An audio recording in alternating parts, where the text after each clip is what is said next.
Assalamualaikum warahmatullahi wabarakatuh. Yang terhormat kepada Bapak Haji Fuad Riyadi, LC.MAG sebagai dosen pengampu mata kuliah Ulumul Hadis. Kami di sini dari kelompok 9 yang akan membahas tentang pembagian hadis Nabi dari segi kualitas, yang beranggotakan 1 Witantri, NIM 68, dan kedua yaitu Atma Valianto Priyatna, NIM 73. Terima kasih. Hadis Nabi berdasarkan segi kualitasnya, yaitu ada 2 golongan, hadis makbul dan hadis mardud. Yang dimaksud dengan hadis makbul adalah hadis yang memenuhi syarat untuk diterima sebagai dalil dalam perumusan hukum atau untuk beramal dengannya. Sedangkan hadis mardud adalah hadis yang tidak memenuhi syarat-syarat qabul. Hadis makbul terdiri dari hadis sahih dan hadis hasan. Hadis mardud disebut juga sebagai hadis dhaif. Penggolongan hadis yaitu hadis sahih, hadis hasan, dan hadis dhaif.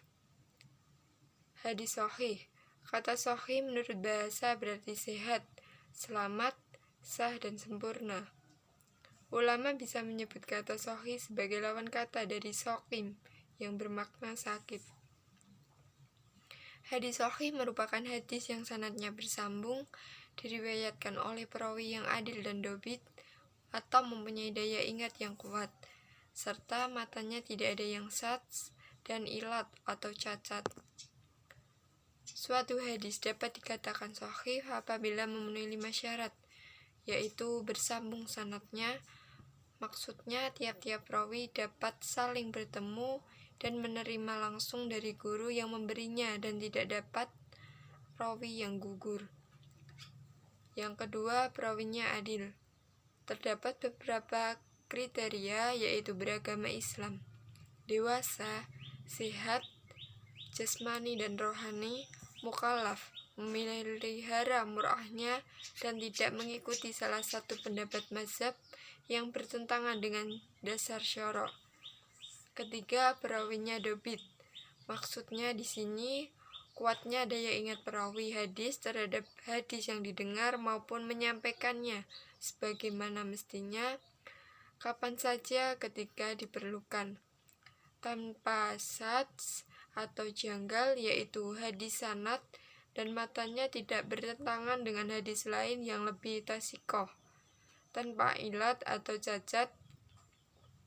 Maksudnya hadis secara lahiriah tidak cacat, tetapi apabila diteliti cacat itu ada sehingga keberadaannya dapat mencacatkan kesahihannya. Para muhadisin membaginya menjadi 2 bagian, yaitu dobit syar atau dobit fuad, yaitu terpeliharanya semua hadis dalam hafalan mulai dari ia menerima sampai meriwayatkannya kepada orang lain, dan ingatannya itu sanggup dikeluarkan kapan saja, di mana saja ia kehendaki.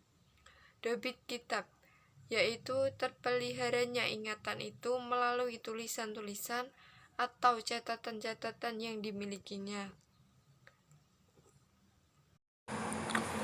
Melanjutkan penjelasan dari rekan saya, hadis hasan.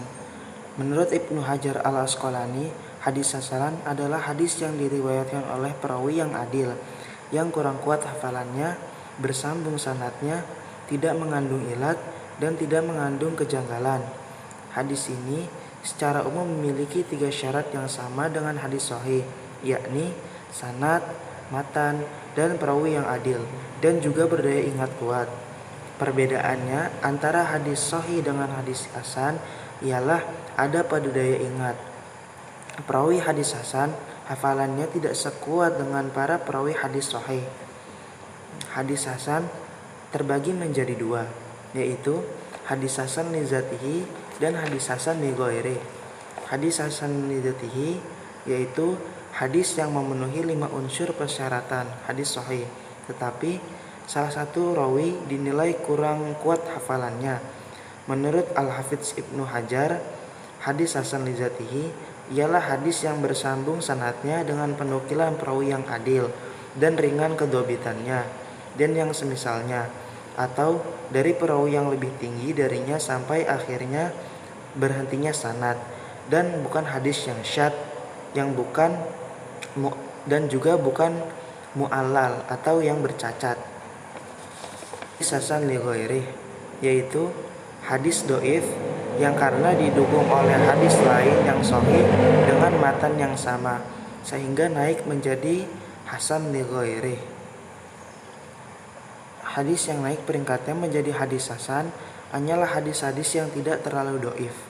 Adapun hadis yang sangat lemah tidak dapat menjadi hadis hasan meskipun terdapat hadis-hadis dengan matan yang sama yang berkualitas sahih.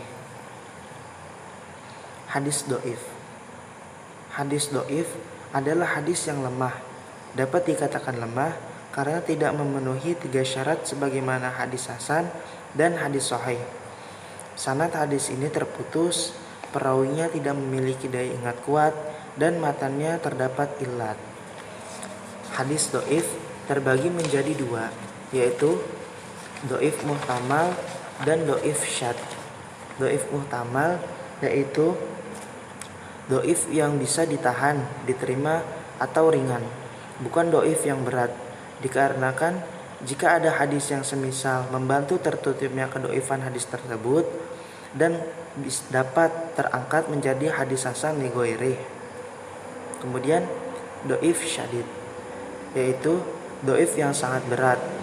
Dalam hal ini, ketika ada hadis yang semisalnya tetapi tetap tidak dapat tertutup kedoifan hadis tersebut dan tidak dapat terangkat derajatnya.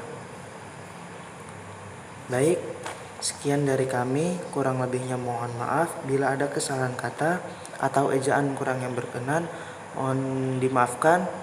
Sekian, wassalamualaikum warahmatullahi wabarakatuh.